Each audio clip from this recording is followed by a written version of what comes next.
Oh man, we live, baby. We live. We lit, baby. We lit. Welcome everybody to another Titans TV special. This one here is dedicated to my favorite prophet, Prophet Muhammad, the Christian one. Yeah, buddy. Family tree, if you are here with me right now and you're live in the building with me, you know I just came out the shower looking all wet and that, sesky and that. But yeah, anyways, apart from all of that, yeah, if you're with me, hit up the like button real quickly. Let everybody else know that we're live right now on Titans TV. And I will be sending out the link a little bit later on to invite you guys on to the show.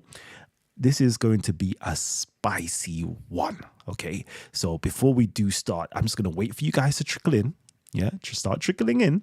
And then we're also going to, push this hard, buddy. So those of you guys who are with me right now, simply hit the share button, simply drop some comments in the comment section, and then we'll start off the show.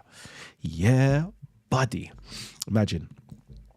So we have been doing a whole series on Ethiopian Arabia, going into the early event, or the advent, should I say, of Islam. Let's call it proto-Islam and proto-Islam. Let's go to that. The early onset of it. We've been talking about it. We've been talking about we had to define the king, the country, the empire. The king, the country, the empire. The king, the country, the empire. We went into that. Okay. Hold on. Yeah, you guys are here. Perfect. Yeah. Drop some messages, man. Let me know that you guys are here with me because I think my computer's doing something wrong. So anyways, we've been going into the king, the country, the empire, the king, the country, the empire. Muslim apologist is up in the building. Orthodox Moor is up in the building as well. Rika B, Annabelle. Okay, cool. Lama Bay. All right, cool. You guys are here. Anyways, So we'll be going into the king, the country, and the empire. The king, the country, and the empire. And with that, we've been talking about who was the king. Who was the king during the time of Prophet Muhammad. According to the traditions, he was born in the year of the elephant. This was the expedition of Abraha. Therefore, Abraha was the king. Then we went into the actual, the country, so to speak, that Abraha ruled. And we saw that he ruled the whole of Arabia. He ruled even as far as north, up to Syria, towards Iraq, down to Bahrain, and them ways there, over back into Yemen, Mecca, Yathrib, etc. This is where he reigned, okay? Then we understood that he was obviously a viceroy or a ruler underneath the Abyssinian Negus emperor. Najashi or Negus, whatever you want to call him, right? So we saw it. The king, the country, the empire. The king, the country, the empire. I really want to just drum that into your heads in order for you to best place the Quran, to best place Muhammad, to best place the advent of early Islam. Okay? Get that into the context because we went into it. We saw how, scholars, they are blind as to what was the geographic, political, and religious state of the Hijaz during that time period. And we can quite clearly show it because history is there. We've got the epigraphies, we've got the monuments, we've got the correspondence inside of the Byzantine Empire. We've got so much historical records to prove this, right? So perfect. Let me just make sure everybody's good. Again, hit up the like button, family. Hit up the like button. Let me know that you're actually with me. Yeah, cool. Let me know that you're actually with me. So now we're going into the actual Prophet Muhammad. Can't wait for this. Are you lot pumped for this one? Let me know, man. I need some interaction. You lot gotta let me know if you're pumped for this one or not. Otherwise, I'll go back to bed. Okay? So, this one here, And when I'm talking about this discussion, let me just clarify. I am talking about the Christian Prophet Muhammad. Okay? the Christian prophet Muhammad.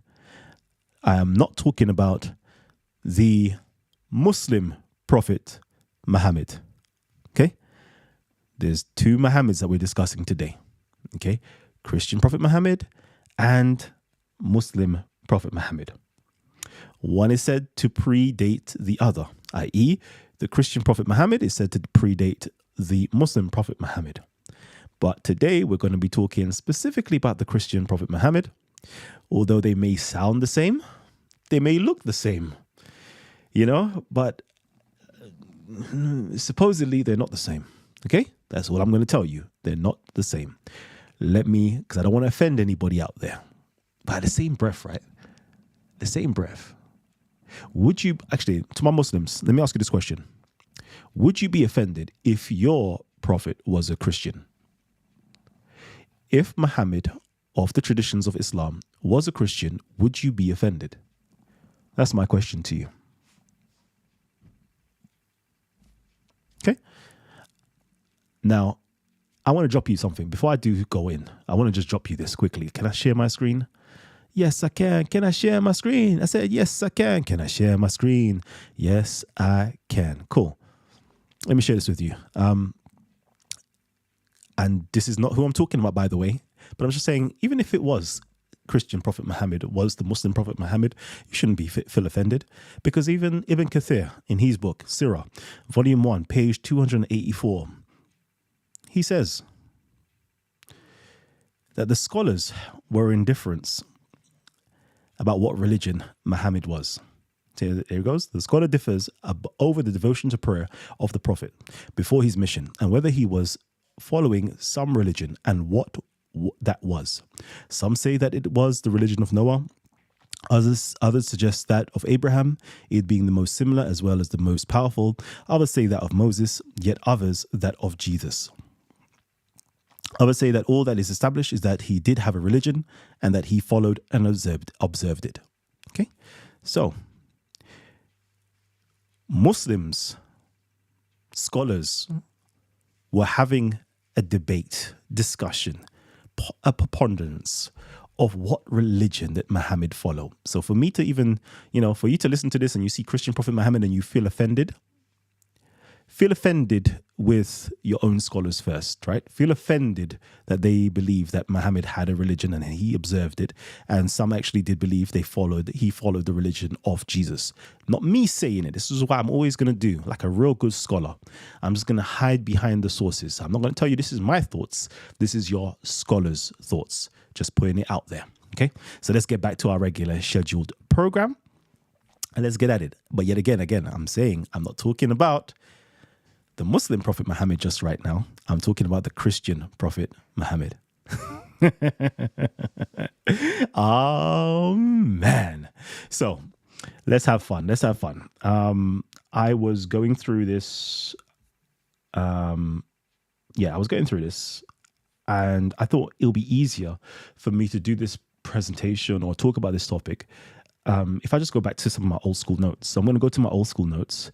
Instead of I was being lazy, okay? Absolutely lazy. This is in 2020, I wrote this. So in 2020, I was having thoughts, okay? And this is the best way to deal with this, I thought, because I don't have time to actually write out a presentation or anything like that. It's just easier for me, okay? I was thinking, there's a historical Muhammad versus the traditional Muhammad. So, I can find a Muhammad in the history, and then I can find the traditional Muhammad, okay? From now, I'm going to call them HM and LM, okay?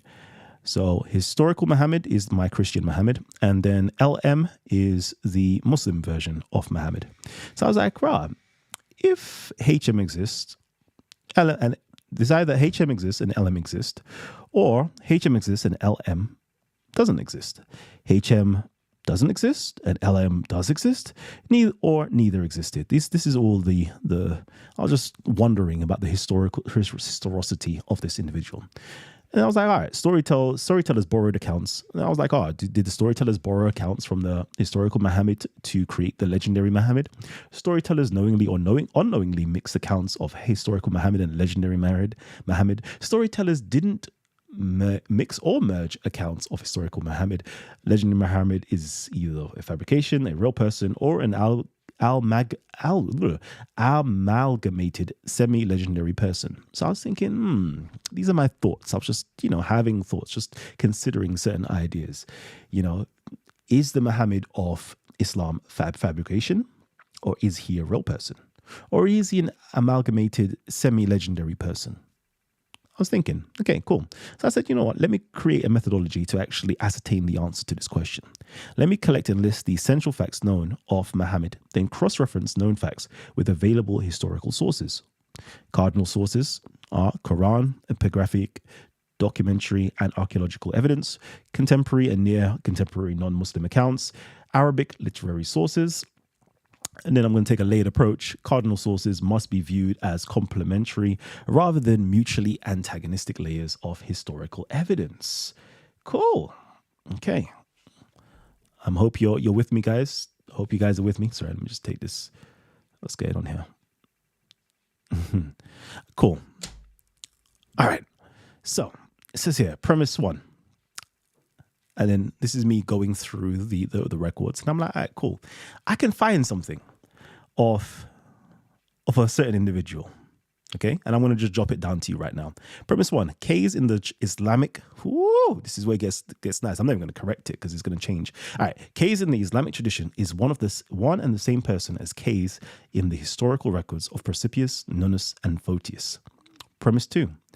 Then it's plausible that Muhammad, K's brother in the Islamic records, may also be an historical figure.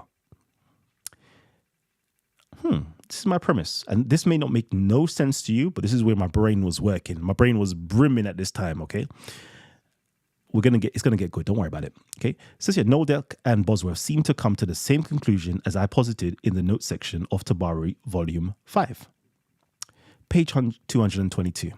So this is where we're going to get nice and fun and interesting right now. Where's my face? All this time you lot haven't been seeing my face. Let me get my face. My face should have been there like that. Cool. Let's go back to me right here. Cool. So this is my, I'm there thinking about these things. Okay. I'm there thinking about these things. Could Muhammad have been a Christian? Yeah. We'll get to that in a minute. I'm just reading your comments. We can't see the whole page. Okay, cool. Apologies. I will fix it up later on for you guys. Yeah. So these are my thoughts. But let me show you what my thoughts were coming from. Okay. So they're not just baseless. They're coming from somewhere. So over here, let's go. Okay. So, cool. Hopefully you guys can see this. Let me move my face just in case. Let's move it down to this side. Cool. Is it big enough? Let me make it a bit bigger just in case it's not big enough for you guys. Cool. Amazing. Absolutely amazing. All right, cool. So now, when I picked up a history book on Islam, a history book written by early Muslim historiographers, like literally the first history book, which is this book over here, which is basically in tatters. Okay, I'm just going to show you what I've been doing. I picked up this book. I read through it. I found before the mention of, the Prophet Muhammad of Islam, I found another individual called Muhammad. It just started to raise alarm bells. What? There is another person called Muhammad that was going into Mecca. Huh? Then there is this whole fabulous story of another individual called Muhammad, which is an elephant called Mahmud. And I was like, what is all this about? Muhammad came to conquer Mecca and then Muhammad was born at the same time. It didn't make no sense to me. I was like, is this some type of foreshadowing that you find in, like Shakespearean stuff? Like it'll just give you something that alludes to what will take place again in the future. I was like, this is interesting. Let me find out a bit more about this topic. And this is what led me on my journey. So in here, this is Tabari, right? So Tabari is just going to give you what I was talking about before in terms of in the notes section, you find a little clue. And this clue was very pivotal because it opened up something grander that I never knew existed prior. Okay, cool. Here it goes. Muhammad's brother Qais was with him. And when Muhammad was killed, he fled and went to Abraha, informing him of Muhammad's death. This sent Abraha into an even greater rage and fury, and he swore that he would lead an expedition against the Banu Kinana and tear down the house. Okay, cool. Now, over here, it says, This particular individual, Procipius, states that the Byzantine emperor tried to bring together in an alliance Kays specified in a parallel source as the Prince of Kinder and Mad with a viceroy of the Abyssinians. Interesting that. So you're telling me that we can find this particular account written in Islamic traditions, in Islamic historiographers' works, that there is a particular individual called Kays that had a brother called Muhammad. Interesting. Let's dig deeper. Let's go. Cool. So it led me over here. Sugar. Let's go. So it led me over here. And this is just my information. Let's just see. Can we do this? Hopefully it's big enough for you guys to read. Let me just double check. Is it okay for you guys to read? Let me know. Okay, so as I've gone through all of the historical records, as I said I would do, it went like this. Muhammad is made Amir, commander in Abraha's government army, both over the tribe of Mudar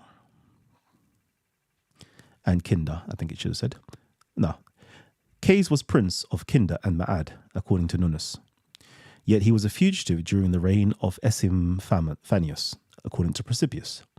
The Roman Justinian wanted an alliance with the Ethiopians and Himyarites, with Kays as ruler over Ma'ad. This is Procipius. Abraha subdued Ma'ad. The tribe of Ma'ad swore allegiance and surrendered hostages to him. This is in his inscriptions. While the Nasrid Amir, son of al-Munzir, gave his own son, previously the governor of Ma'ad. I said, yeah, interesting. Everything seems to be lining up. I'm going to try to make it make more sense in a minute. It is at this point, Abraha may have crowned Muhammad instead of Kays, governor of Ma'ad, as there was a power vacuum. So let me make that make more sense to you guys. Okay. At this point in history, okay, Abraha went out on his expedition according to what the Byzantiums wanted of him. You know, they had a nice little pact. They done a nice little good deal. Cool. Marched over, conquered, Al-Hira, Iraq, basically. Those regions, they conquered all over the whole of Arabia. And he said, yeah, cool. I've conquered the tribe of Ma'ad and Kinder, but I need to put, now it's conquered. The Byzantiums wanted me to put Kays in power. But I don't think Kays would have been a good leader because there was problems beforehand. Because, obviously Abraha is close with the Ethiopian king. The Ethiopian king said, bro, he killed one of my relatives. I don't know how we're going to make that work. So at this point, it is possible, because we don't have the records of it, it's possible that he did crown Muhammad. And next, another Muhammad. This Muhammad is called Muhammad ibn Khuzah, Kays' brother. According to the records of Kays, he says his brother was crowned as the ruler, leader, king, whatever you want to call it. So it's like, interesting. Everything seems to be lining up here. Brother called Kays. Kays is mentioned in Procipius and Nonnos. Kays and Muhammad were cast off by their tribes, settled in Najran. This is the Islamic records. Kays fled after killing Esiphanius. I said that basically. This is inside of the Greek records. And then you have, now, my question was, Christian religious propagandist, prophet, is it plausible that Muhammad could have been a Christian propagandist as it's evinced by Al-Harith Jafnid, who Abraha had a delegation from, who was very instrumental in the Miaphysite local church matters and theological controversies? If we are to look at the inscriptions on the Abraha, we note a different religious characteristic, which is further echoed in the Quran. The Quran's cries change from son to his Messiah. Speculates, this is me thinking now, was this introduced by our Muhammad or merely an inherited tradition that he would have been compelled to preach under this new religio-political regime? Anyways, let me just stop there because I've said a lot here, and that may go over everybody's heads for now because, we haven't really jumped into the meat of it. So if there's any questions that you want to just put forward before I do go back in, just simply tag Titans TV, and then I can read out your messages, okay? It's that simple. Or drop a super chat. Either way, I'm going to be checking the messages. Cool. So, at this point, I have found a historical Muhammad. At this point, I have found the circumstances where, according to the Islamic traditions, this Muhammad was crowned a king. I found the circumstances. I found the power vacuum. I found everything where this seems as though it's plausible. His brother at least is written in at least 3 non-Muslim sources, Greek sources within the 530s to 550 basically, 550 AD, whatever the time frame is. I was like, this is freaking interesting. Very, very interesting. Very interesting.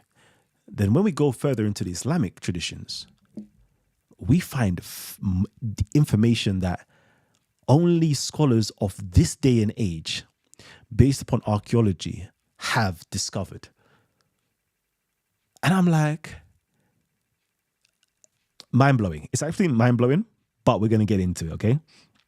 I wonder if Haile Selassie also got into power just by chance or due to a power vacuum. It's rhetoric, but you're just swinging in the dark. No more material to be on the offense. Power vacuum. There clearly is a power vacuum. When a ruler has been deposed, there is a vacuum that has been created because who is going to be there to fill that space? Okay, it's pretty simple. The Byzantine emperor wanted Qays to fill that space. They wanted him to come back into power where he formerly was, where his grandfather, El-Harith, was in power, right? And then, what's his father's name? Salama had a fight with them, with the Lahmids, whatever the case is, but he was injured, and he was injured, basically. He couldn't move. He was paralyzed, basically. So they wanted his son, Qays, to actually come into power. And his son was in power for a certain period of time prior to that anyway. But because of some problems which he had with the Ethiopians, he had to run away. Okay, so there was a power vacuum, and then Al-Harith from Iraq filled that power vacuum and became the leader of Ma'ad and Kinder. But now that Abraha has came into power and went over there, marched against them, he destroyed them and sent them packing. He now had to put a leader in place. The Byzantines wanted Qays to be in place, but he placed, according to the Islamic records, Muhammad in its place. Interesting stuff. Okay, I hope that makes sense. If not, I'll definitely be there to clarify more. Okay, so where are we now? Let's see. Do I have anything good on here? Let's see, what else do I have here that I can just share? So over here, this is Ibn Sa'ad's Tabaqaat, and this is where we find more information. Okay, so remember, my methodology was to collect all and list essential facts that known of Muhammad, then cross-reference known facts with available historical sources. Okay, so now we're finding these sources and then we're cross-referencing them. That was what I was doing back then. Interesting stuff. I think I know a bit much more than what I did back then, but it's a good place to start because at least you can see the trail of thoughts. Anyways, all right, okay. So on the authority of Muhammad ibn Ishaq, he said, Muhammad ibn Huzaba, a member of the Banu Dakwan, a branch of Banu Sulaym, was so named in the hope of prophethood. He went to Abraha in Yemen and remained there with his religion or creed till he died. When he attained some position, his brother Qays ibn Khuzai recited, "Our crowned Muhammad is this. I have seen his flag hoisted in death." Interesting stuff. Interesting stuff. Do you not find that interesting or not? Let me know. So let's make that make sense. You have a person called Muhammad in the hope of being a prophet. he went to Abraha in Yemen and remained there with his religion till he died. When he attained some position, his brother Qais recited, "Our crown Muhammad is this. I have seen his flag hoisted in death."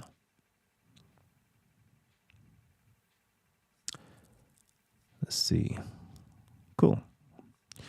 Let's see. What do we have here? All right. Okay. Yeah. Qais ibn.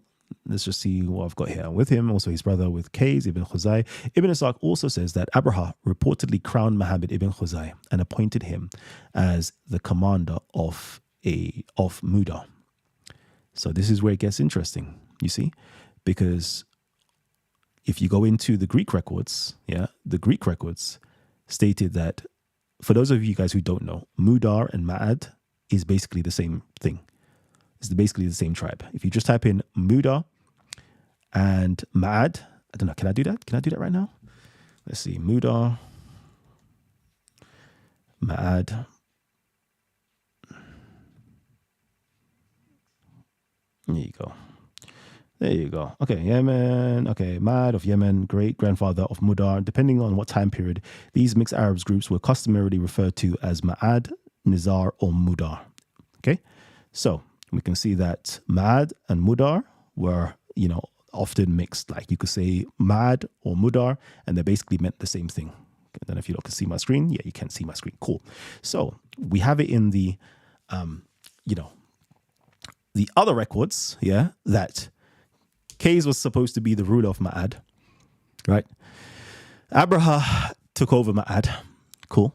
And then the Islamic records picked up and say that Abraha reportedly crowned Muhammad as the ruler of Mudar, which is another word of saying Ma'ad. So it's like everything is just cross-referencing, and it's very interesting. Very, very interesting. Even the same story, Muhammad and Qais, sons of Khuzai ibn Khuzai, were cast off by their tribe, and they settled in Najran. They joined Abraha's army. Interesting stuff, okay? Interesting stuff. So, let me see. Look at that.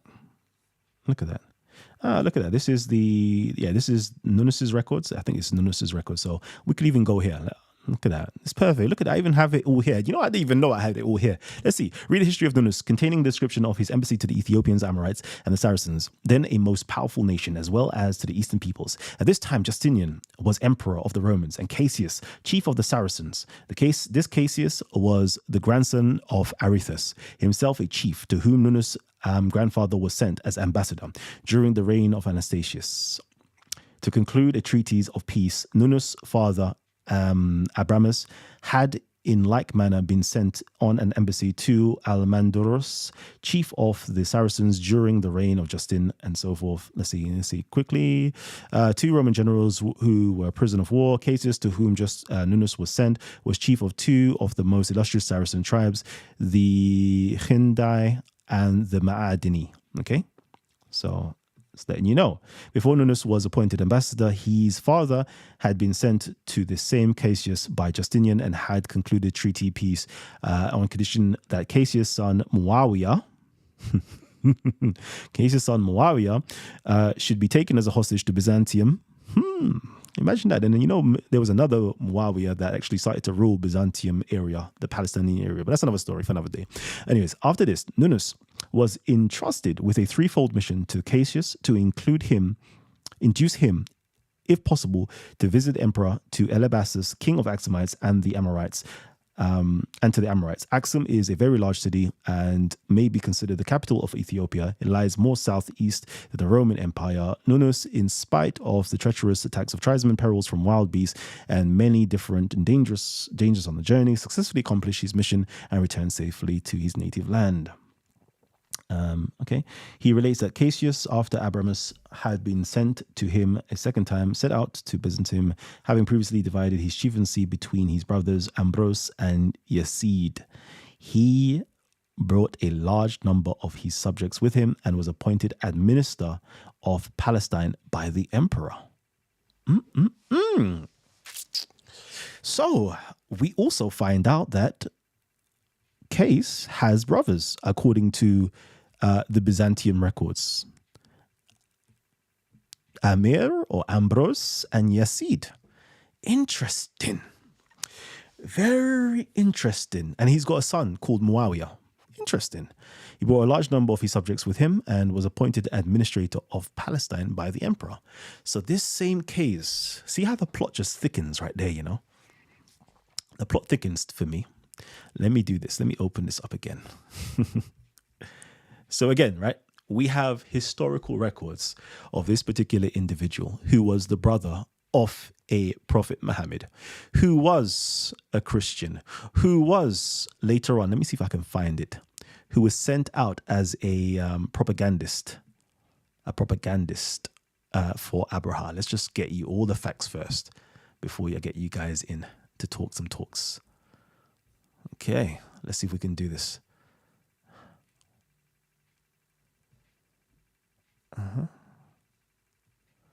Okay, let's just make sure we got everything here. Then Abraha came to Yemen, and Muhammad ibn Khuzah was with him, following his religion. Oh yeah, this was the important bit. Following his religion. Yeah. When I read that, I was like, because I had to actually get this translated properly. And I was like, huh?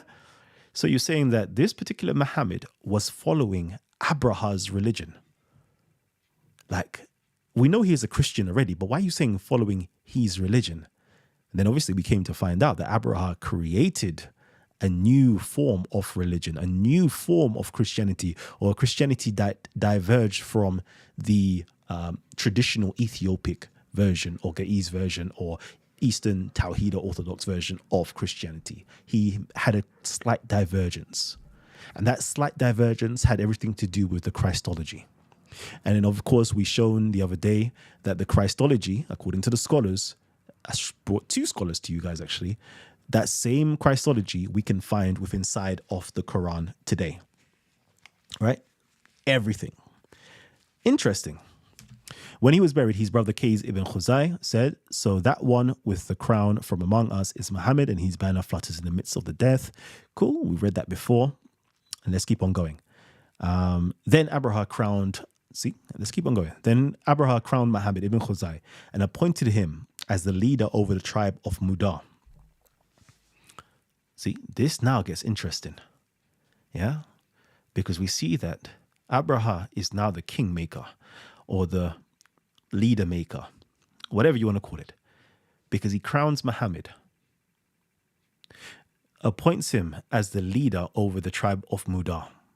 The tribe of Mudar, of course, is Ma'ad. So you see all that whole Mecca region, that's under his control.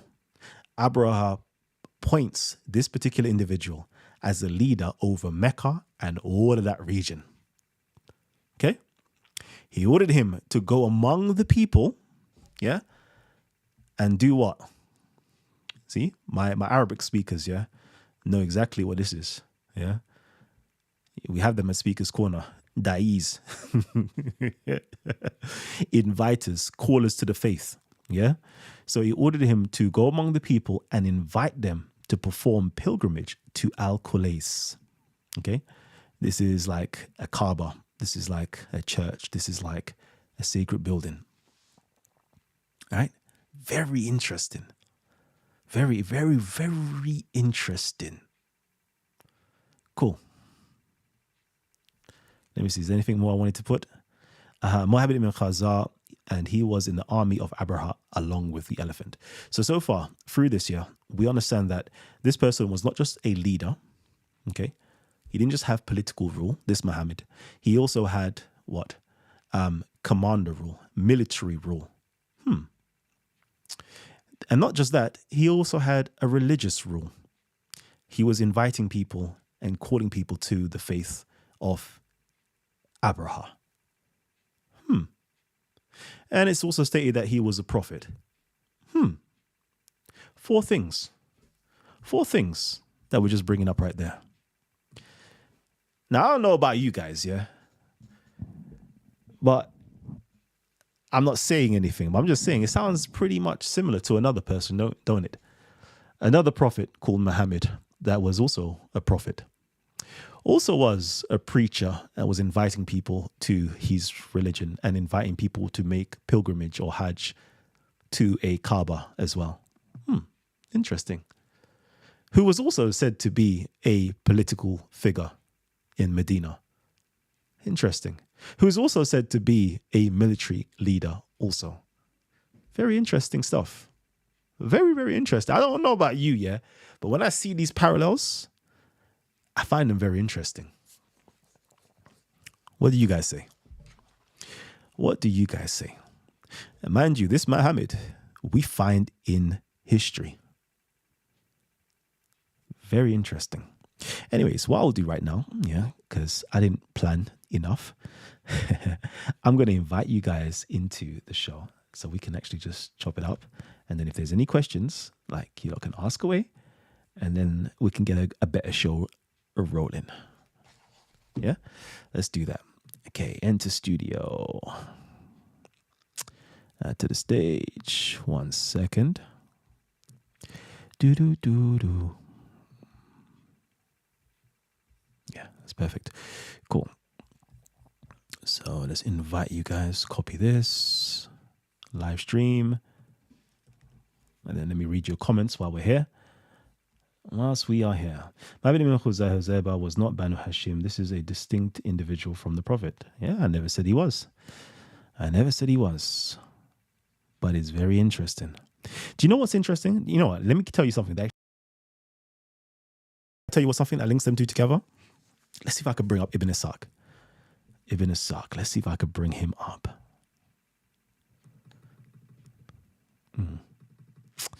Let's see. Come on, Ibn Ishaq, where are you? The link has been shared, so anytime you're already, just come on in. Let me share my screen as well, so you lot can have me with you. Close search. Let's go to your files. Start.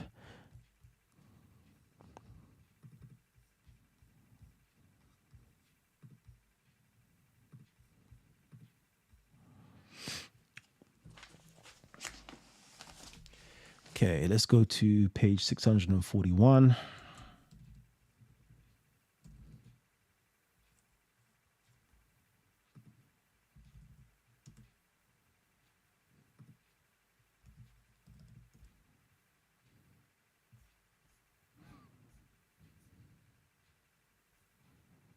Okay.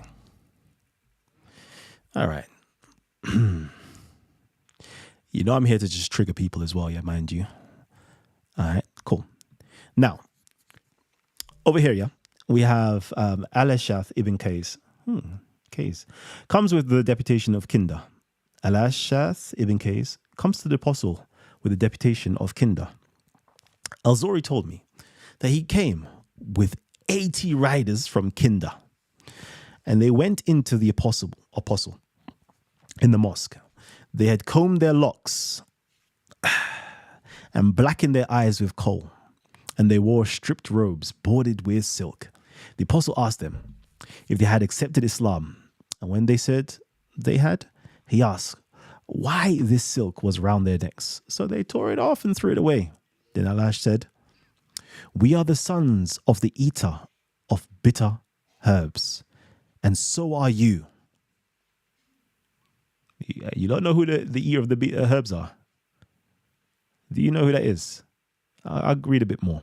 The apostle smiled and said that to Al-Abbas ibn Abdul Muttalib and Rabia ibn al-Harith, the ancestry was attributed.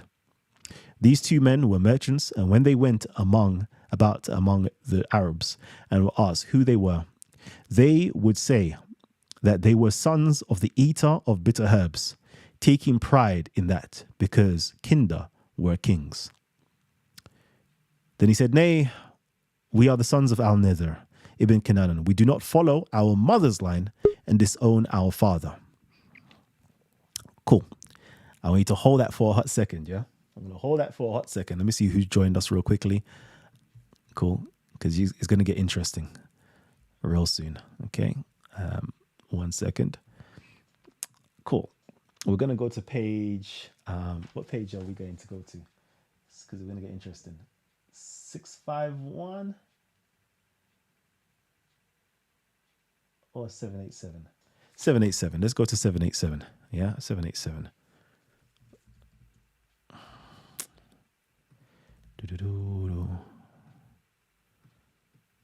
400 maybe? 787. Yeah, we can do it from here.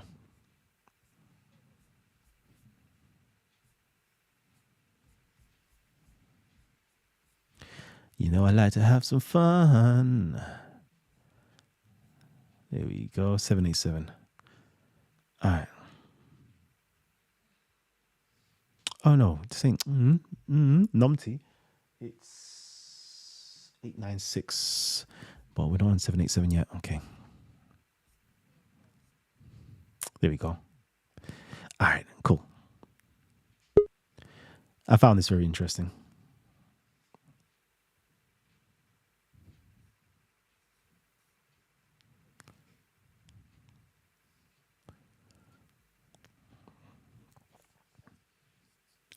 Cool. Over here, if you can read it, yeah? It says here, Al-Ashath was a son of the eater of bitter herbs on his mother's side. The eaters were Al-Harith ibn Amir, ibn Hujr, ibn Amir, ibn Muawiyah, ibn Al-Harith, ibn Muawiyah, ibn Thurab, Murati, blah, blah, blah, ibn Kinda, so forth. He was given the name because Amir al-Halabullah al-Ghazani raided them when Al-Harith was away and plundered and took captives. Among the later was Unas, daughter of Muhallam al-Shabani, wife of Al-Harith ibn Amir. This is the same Al-Harith, you know. Anyways, on the way, she said, Amir, methinks I see a black man with blubber lips, those of a camel, eating bitter herbs, who has seized thy neck, meaning Al-Harith. So he was called the eater of bitter herbs. Murar are plants, and so forth. Okay, cool. So imagine, yeah, this well-known black-skinned tribe, yeah, have come to Muhammad to say, you're one of us. You're one of those black, blubbered-lipped individuals, yeah? The ancestor of the original eater of bitter herbs. I found that very interesting. Why I find that interesting, well, later on, if we ever do get time, we'll go into it and we see the ancestry of the other Muhammad and his brother. And you see the K's, and remember, he was the grandson of Byzantine records. That same Al-Harith is the Al-Harith here that is called eater of bitter herbs, the black man with the blubber lips. Okay, so the other Muhammad is directly related as a grandson. Yeah, as a grandson of that individual, the Christian Prophet Muhammad. Very interesting stuff. I just find it interesting. I just wanted to show you a quick something. Am I even showing it to you? Yeah, I think I am showing it to you. Cool. Let me now go back to this because we've got a few people on the panel. I've had enough fun. Let's see who's here. We've got Black Jesus, Buddha, Muhammad, and the Muslim apologist. Peace to you all. What's good?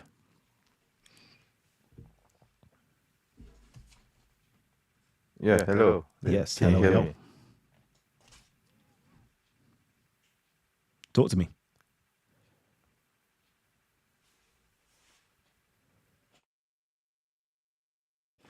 Okay. If you're talking, I can't even hear you, you know? That's crazy. Muslim apologist, are you there? Yeah, I'm still here. Yeah, All right, perfect. Is there anything that you wanted to say? yeah. Just to point out that the Muhammad that you mentioned, Muhammad Ibn Khuzai, Ibn Huzabah, that's a different individual from the Prophet of Islam. Yeah, and We said that right at the beginning. yeah, my position is that there's no Christian Muhammad or there's no Islamic Prophet, Islamic Muhammad. I mean, there's just two different individuals who held on to two different beliefs. Yeah, that's all. Yeah. So let me get this straight. You're saying to me that there is no Christian Muhammad? Yeah, I mean, if you are saying that that the Muhammad, the Christian Muhammad, is the same individual as the Muhammad of Islam, then I would say no, it's not the same person. It's two different, totally different individuals. Yeah, Yeah, because the name Muhammad is a common name throughout Arabia anyway, even before it wasn't a the common birth name of yeah. before. Definitely wasn't a common name before. There was only, according to Ibn Sa'ad, there was only 5 individuals that was ever named it, and they were all named it because they recognized that it was the name of a prophet to come. So, so you're fine. We're fine with saying, there is a Christian prophet Muhammad and there is a Muslim prophet Muhammad. Are you fine with saying that? I would say there are two different individuals. There is a Christian Muhammad, but there's a prophet Muhammad. It's two different Perfect. people. Yeah, the Christian Muhammad was not a prophet. That's for certain. How do you know he wasn't a prophet? Well, it says so in your text itself. I mean, I've opened here Tabari, the very same page that you, I think you showed earlier. Yeah, so I'm actually reading the text right now. If you look at, I think I mentioned the footnote number, but I can't find it again. That's fine. I mentioned it in the chat. Yeah, so it says that this guy, this Muhammad was from Banu Dakwan. So this is a totally different tribe from that of the Islamic Prophet Muhammad. So it's two different individuals. Also, I need to point out that this happened way before the birth of Muhammad, the Prophet. Yeah, so the chronology is also, you need to set the chronology as well straight as well, yeah, in order to. We do. Yeah. I would love for you to set us straight on the chronology. I've been waiting for a Muslim to set us straight on the chronology. So we know that this particular Muhammad operated during the time of Abraha. Cool. Yes, that's right. Whereas I agree 100% with that. Yeah. Whereas your prophet Muhammad, the Muslim prophet Muhammad, I would like to know, when was he born? During the year of the elephant. That was during the year when Abraha attacked Mecca, and it's mentioned in Surah Al-Fil. Yeah. Okay. And is that the only do you know of any other dates that they give to the chronology of when Muhammad was born?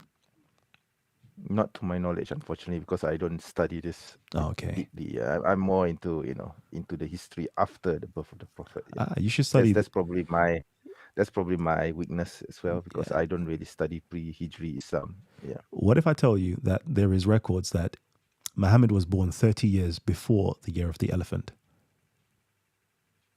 There has been some polemic about this, but basically this is about the confusion of the dates, I think. And this has been addressed. I believe I've come across this polemic before, and so the issue is actually about the dates, about the Hijri dates, and the calculations and the confusion regarding the calculation. So if he was born, let's just say he was born 30 years before the year of the elephant, is it possible that he could have been a contemporary of this Muhammad? I'm not saying he was. I'm definitely not saying he was.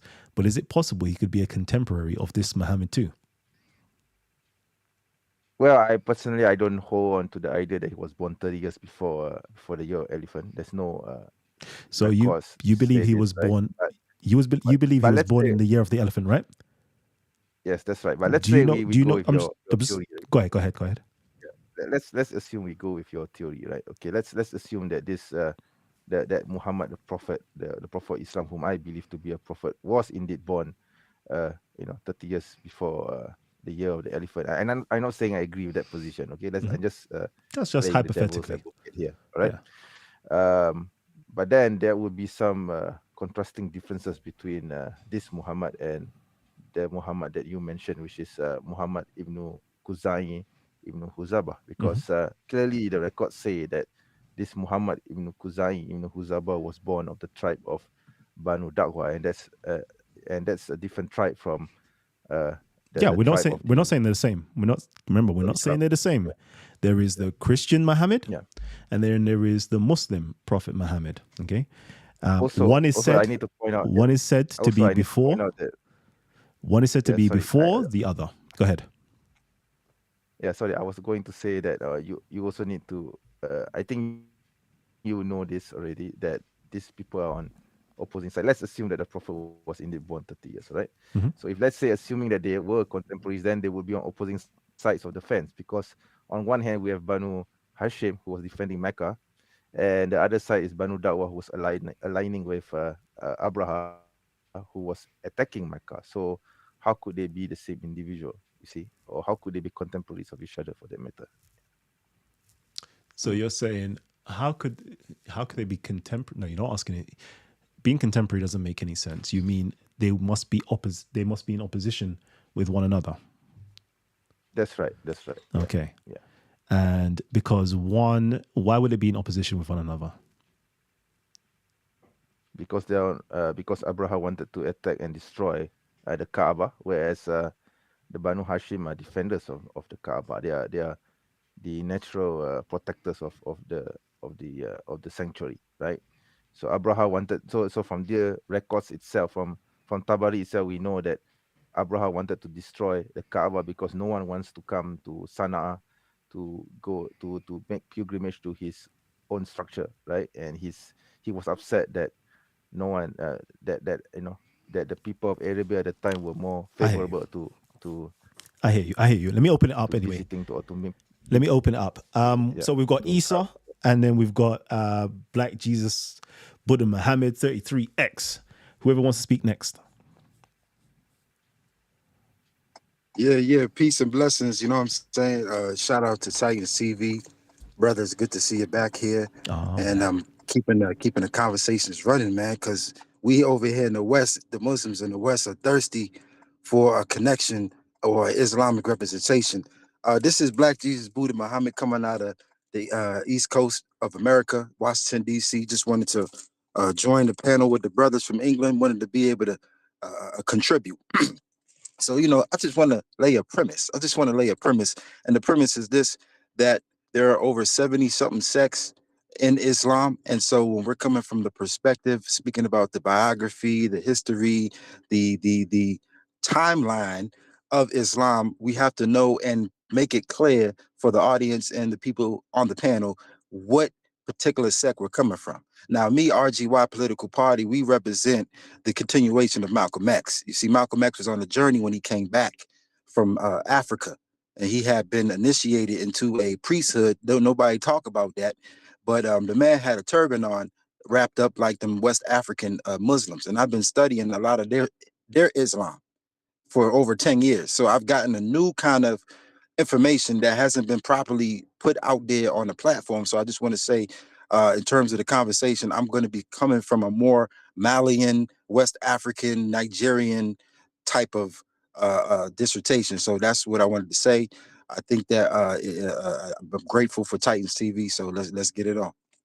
Salute, King. Salute. All right, Isa, talk to me, King. What are you telling me? Yes, my brother. What you mentioned, I think it was it 3 or 4 things that you said were similar? Yeah, 4 things similar. Yeah, 4 things.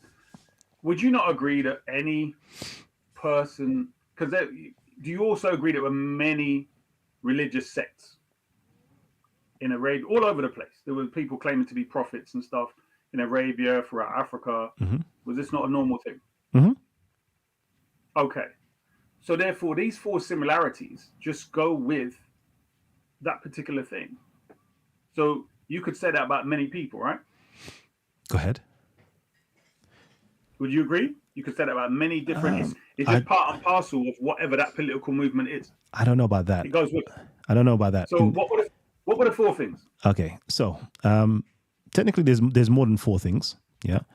You know what, let me list out a few more things for you, actually. Give me a second. Okay. I know I've got this written down somewhere. I usually have some good stuff. Let's see.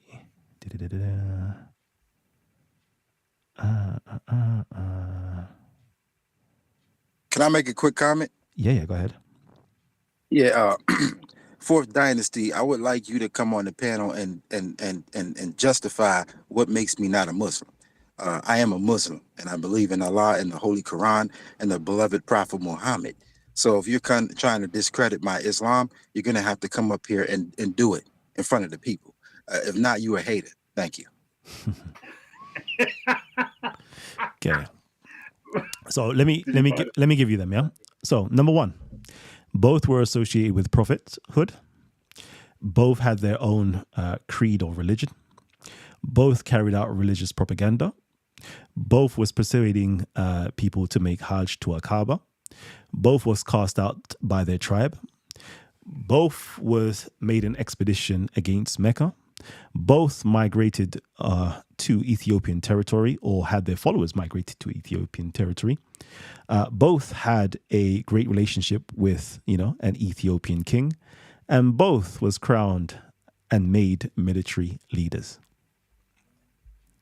So that's 9 things. Okay. That's 9 things that kind of tally up with each other, which I find is extraordinary, coincidences. There's 1, that's an incidence. 2, that's a coincidence. 3, that's a pattern. 4, 5, 6, 7, 8, 9. Jeez, something's going on here. I am not saying that they're one and the same, but I'm saying that there's too many similarities to just not acknowledge that there's something going on here. Well, I mean, at the end of the day, for you to present it, there must be you must be saying in a roundabout way that it's possible that they rewrote history from that perspective.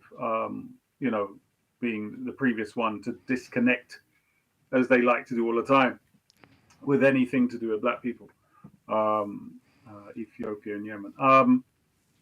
But I would say, you've given them 9 things, and it would have been, I guess, maybe in the future you could put a list where those things are quoted. So you've got the 9 things, and then this is here, Yep. Because in what you said just now, like to see them, to scrutinize them, we can't really do that. Okay. You know what I'm saying? Yeah, I hear that. Let me share my screen. I think I've got it. So you said both were called a prophet. Obviously, both were called Muhammad. That's a 10th one. There you go. That's a 10th one. That's 10 right there. Yeah, because I was saying both was associated with prophethood. Okay, let me wait. Let me do that. Can you see my screen? Let me do that.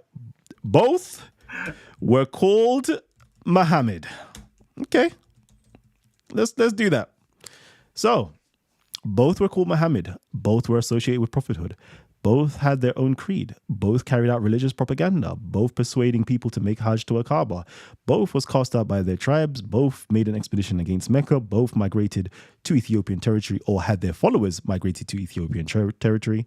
Had a great relationship with an Ethiopian king. Was crowned and made military leader. So, it's quite interesting. Wait. 11. Both were said to be from the tribe of Kinder. Is that the bit of herb eaters? Yeah. And both were said to be the rulers of Mudar. Not sure what the last 2, because I don't think that the Prophet Muhammad was associated with Kinder or Mura. Yeah. So the topic of the conversation is we're trying to compare a Christian Muhammad and an Islamic Muhammad. Do you know what? I don't even know if that was even my intention. I'm just bringing up some information that's interesting to me. Let me. But the sources of the Christian sources, are these Muslims? The Christian sources, sorry? Are the Christian sources that are trying to say that there's a Muhammad of their interpretation, are they Muslim? No, they're not Muslim. Yeah, so that would be a great propaganda to attack the religion of Islam to take away its validity. It wouldn't be doing that. The reason why it wouldn't be doing that, because these things are written prior to Islam. Well, the thing how can that be proven? The guy who said the date? Who said the date? Who's the one who given the date? Of what? Sorry. You said that this was prior to Muhammad's birth. So who gave the date? So in terms of the records of the Byzantiums, this is just historical records of like so many different things. This is during the time of Justinian, telling you about Justinian's reign. And there's a small section where he sends an emissary to the Ethiopians, and he sends an emissary to the Himyarites. Right. My question was, who gave the date I want to know who gave the date. The date of... Was he of these records? Who's given the date? Is he a living man today? Is he living today? The one who gave the date, is he living today? The date of what exactly? You have to, let's be a bit You're saying more that specific. these records prior to Muhammad's birth are recorded in Byzantine records? Yes. And the one who gave the date for these records, is he a living man today? The one who you're reading from, the one who you got this information from, the one who put the information in your hand, is he alive? It's books that I've read that are going back to... Okay, so these authors are alive, right? No, they're not alive. They're ancient authors. These are ancient authors? Yeah. So who's the ancient author of that script right there? Which script? What I just wrote down there? That was me. You just recited. The one you just recited. Oh, that was me. That was my writing. You wrote that, and you got that from who? I got that from the fact that, how can I put it? When you read, I think we got you against the ropes, brother. No, you don't. You think we got you against the ropes, brother? No, you don't. What's going on? No. All I want to know is who inscripted these scripts. You said these are ancient scripts from ancient authors. Who are these ancient authors? Let me show you what's going on here. Okay, so just so you can understand. Yeah, we want to tell the truth because Islam is the truth, brother. Cool. So Islam is the holy religion of the Prophet Muhammad of Arabia, and we're going to represent Islam over here. All right, cool. So that over here, brother's fourth dynasty said I wasn't a Muslim. Come up here and tell me why I'm not a Muslim. A fourth dynasty. Over here, we got somebody by the name of Procipius, right? Okay, we got somebody by the name of Procipius, so we can just simply go into Procipius on Google. You know, everybody, let's see if I can share another tab. Okay. Share this tab instead. So we've got Procipius of Caesarea, secret history. Let's just go into Wikipedia. Cool. So this person over here, Procipius of Caesarea, he was a prominent late antique Greek scholar and historian from Caesarea Maritima, and he was, there for the Emperor Justinian. Okay, he was alive from 500 to 565, and this is the time period that he was writing in. Okay, so at that time period, Islam, as we know it today, definitely wasn't alive. Muhammad wasn't even supposedly born in this time period. So it's not something that they're going to be making up and trying to retrospect it because it's before Islam. Did you quote from him today? Did you say something on this show from him? Yes. And can you recite it? Okay, so share this tab instead. Let's see if we go to it. He's trying to say that there's a Muhammad before the Muhammad. That's what he's trying to say. He's using a Greek white man. No. To do it. No. I'm not using a Greek person to say that. Okay. In fact, let's do it like this. Who first tells us there is a Muhammad before the Muhammad? Is Ibn Ishaq, and it is in the Tabaqaat of Ibn Sa'ad. Okay, so this is Islamic records. Islamic records. Ibn Ishaq.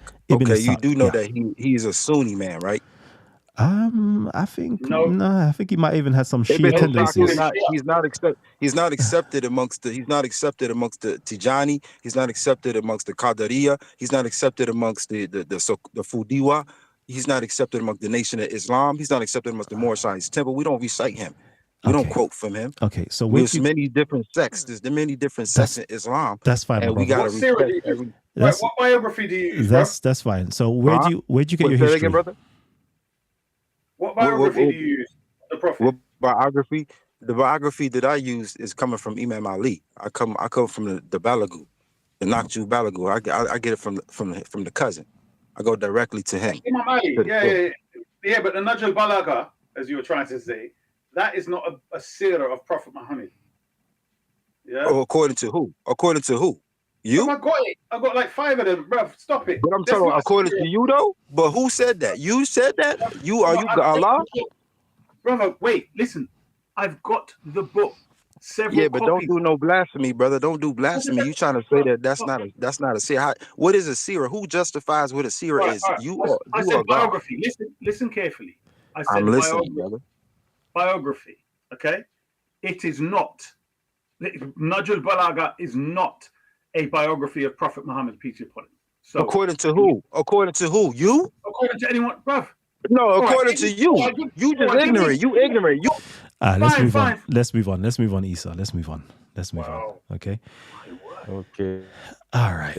Yeah. Just to clarify, Najul Balaga is not a Sirah. Yeah. Yeah. Wow. So, Nah, yeah. never mind. Just forgive. Just move past Where that, were brother. we? Yeah. Where were we, Maybe bro? perhaps he just got excited. Yeah, Oh, he just got overexcited, I think. But yeah, just to clarify, yeah, Najul Balaga is not the Sirah. Yeah. yeah. So, Oh, that's bro. Yeah. let's just see. Let me just see if I've got anything here. Is there anything I really wanted to say?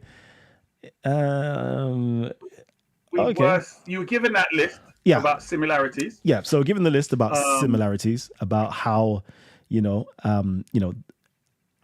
Muslim prophet and the Christian prophet, they share a lot in similarities.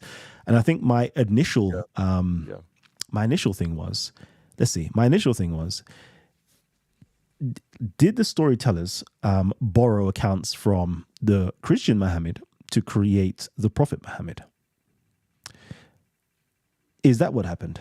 Is that a possibility that what could have happened? Well, but you have verses in the Quran which goes against Christian theology. So how would that be possible? I mean, the Quran totally contradicts Christianity itself. So if there is some congruity between the Christian your Christian version of Muhammad and the Islamic prophet Muhammad, then obviously there will be some verses in the Quran which would agree with Christian The theology. history, brother. See, History of prophet. I would go out on the limb, and say this, okay? I'll go out on the limb and I would go and I'll stand behind what the scholars say. I will go out on the limb to say that there is a good chunk of that Quran that definitely aligns with Christian theology, Christian Christology, and it has heavy, I don't want to say borrowings, but let's just say it is placed within inside of the milieu of Christian literature, both pseudographical works and canonical works. So it's like we can see this is very much so a Christian literature if you read it within inside of the lens of its historical context and inside the lens of late antiquity. But if you read it in the lens of 9th century plus Islam, then it definitely goes against. But if you read it with inside of the lens of actual history, I think you'll see it's pretty much a Christian book, in my humble opinion. Why would you miss out the Judaic part? Then you need to show Judaic-Christian. Yeah, Judaic-Christian, 100%. So, like, for example, what in it goes against Judeo-Christian understanding? What in there, what in the Quran is different?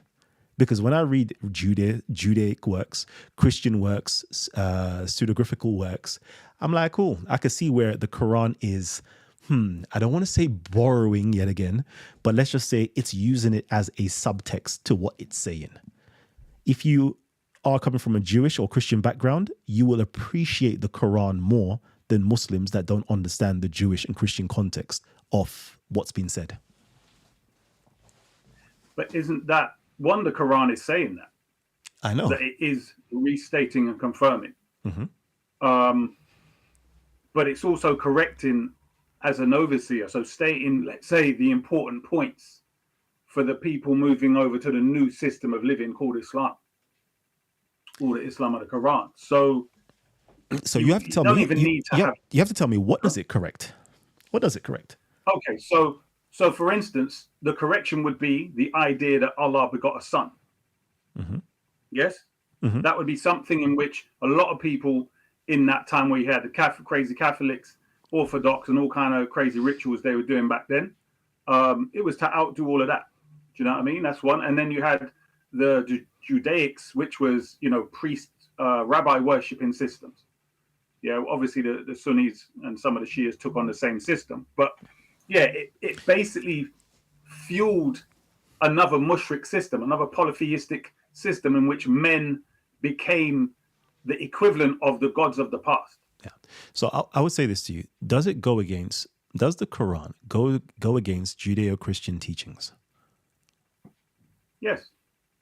Okay. God has no son. Okay. Yes, without doubt. Definitely, yeah. And you don't have this priesthood system, and Jesus was not, or the Messiah was not sent to die. He did not come down as God, as a son of God, to die for the sins of the world. I mean, their main thing is that, isn't it? This is what you have to believe to be saved. It obliterated such a ridiculous idea. You're responsible for what you do. No one dying on any cross or anywhere can help save you, or believing in such. In fact, I would actually Christians, where point you out at, man? that the basics of Christian belief is Romans 10:9, and the Quran actually goes against Romans 10:9. What's Romans 10:9? Go on. What's Romans 10:9? Yeah, maybe you can pull that up. Yeah. No, go on. What is it? Let me pull it up. Romans 10:9. Sorry, I can't remember. Yeah, so it says that if you confess with your mouth that Jesus is Lord, and believe in your heart that God raised him from the dead, you will be saved. Yeah, this totally contradicts theology. Yeah, totally. Okay. Yeah. So, do you? Okay. So, do you disbelieve that God raised Jesus? Yeah, I totally disbelieve in that because I don't believe that Jesus died, or he was crucified on the cross and resurrected after 3 days. Obviously not. Yeah. Okay. So, but you don't believe that God raised him?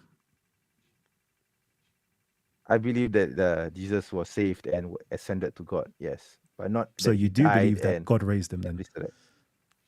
Yes, I do, but not in the same way as Christians do. Yeah. He's a Muslim. You're a Muslim. So you're a Muslim. Let's go to Romans.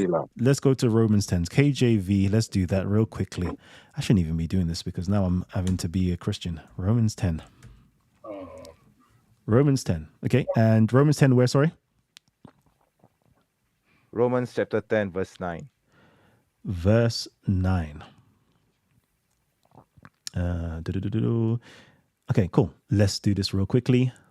And I'll have to share my screen. Family, there might be an echo, okay?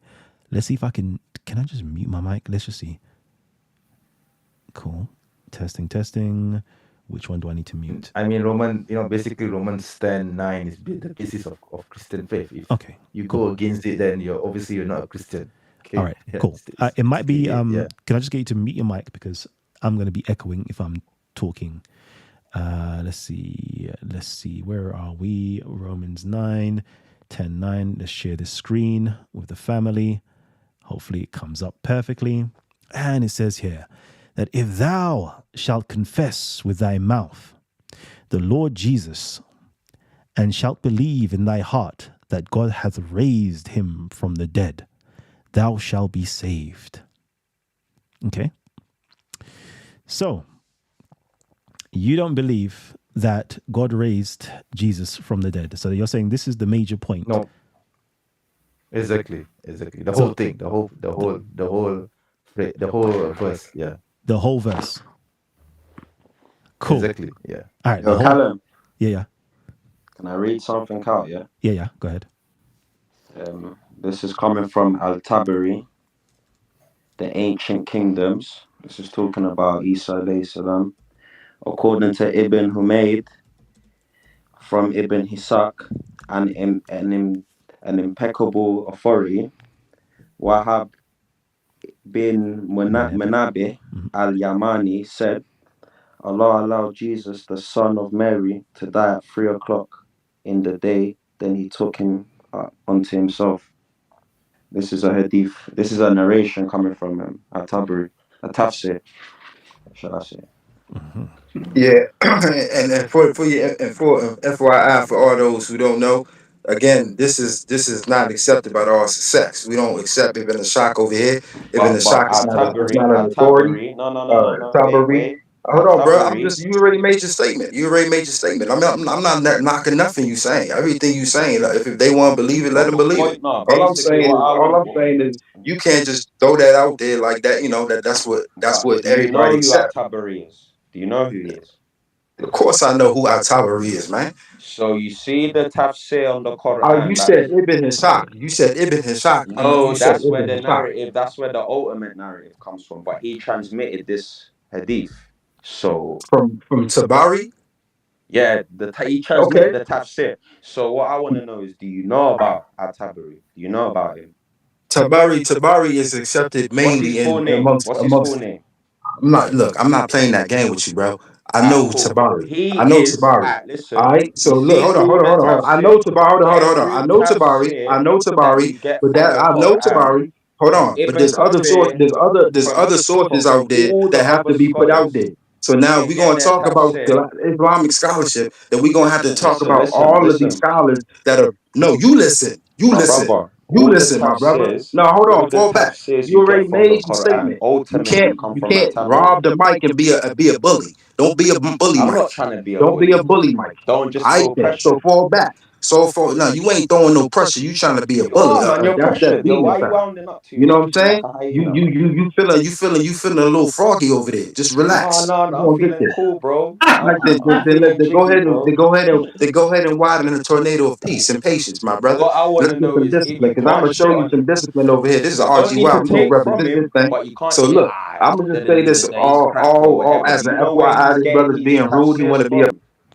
All right. Everybody's getting excited. Okay, cool. Let me just check on the family members over there. Y'all enjoying the conversation, right? So we're gonna circle back. Let's see. So my brother said that there is a problem here, that if thou shalt confess with thy mouth the Lord Jesus, and shalt believe in thine heart that God hath raised him from the dead, thou shalt be saved. Okay, but my brother's saying he has a problem with this quote because Jesus never got raised from the dead. Yes. But This is the basis of Christian the Quran, theology. says that he was raised. You have the Yes, he did. hadith to let you know that people believed in Islam that Jesus did die and was risen and did rise from the dead. So are they? I Where have is the some- Quran, bro? Give us a I have- Quranic verse that says that. What's that? Yeah. That Jesus was raised from the dead, that he died and was raised from the dead. So Yes. There isn't That's one. a good. so there isn't a The verse, yeah, Go. that says Jesus was not raised from the dead. Okay, There isn't a verse. Yeah. there isn't a verse Yeah. for that. All right, no Yeah. problem. I think it's in Surah. So in Surah Well, An-Nisa, I verse take it that 157. you're one of those people, who believe that Jesus never got crucified. Let's Yeah, say he definitely. did, but this is not the point. Wait. I just want to get there. I want to get there. You're one of those people who think that Jesus never got crucified. Yeah. Let's say he Yes. did. Wow. And you're one of those people that can't confess that Jesus is Lord neither. Is that correct? We can Not- confess not he's a in the Lord. sense He that- is a not in Lord, the sense that but he's God. what type of Yeah. Lord? Okay. Basically. Yeah. Because he worshipped a Lord and a God. Yeah? So he said, my Lord and your Lord, my God and your God. So yes, he's a type of Lord. But what's that got to do with the point? Brother, Muslim apologists, don't go into the things where they're going to come back with something like this. Stick to what they say, which the Quran literally 100% clearly opposes. Yeah, so I when hear you, brother. Yeah. scholars have disagreed over this and that, don't use them. It's very simple. The Quran makes it very clear that Isa was not equal with God in any trinity and came down to die for the sins of mankind. That is a fundamental belief of Christians. If they don't have that, they don't have Christianity. Simple as I that. agree with you, brother. Yeah. Okay. So the Quran ain't no Judeo-Christian book. The Quran is a correcting overseer, the criteria for truth, falsehood in every subject. Okay. I realize, that we need to go in depth here, maybe on other shows, to show you guys the historical context of the Quran and make you guys realize y'all don't even know what you're talking about. So let's do this real quickly. What is this verse? Quran 4? Is it 4171 or something like that? I think it is. Is that the verse? I think it's 4157. Yeah. 4157. Wow, 4157.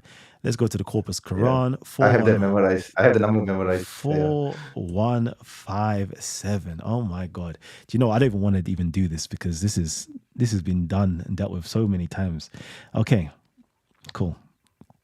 And right here, this is where Muslims get things wrong. You know what? Let's start from 55. Okay, so we can get a context. Let's read it in context. Again. Oh my God. Wait. No, let me read it in context first. Let's go. Okay. Yeah, And we curse them for breaking. Oh, somebody's just joined. Let me just at least get them in. Prima scripture. There you go. Where are we? Where was we? We are here. Okay, cool.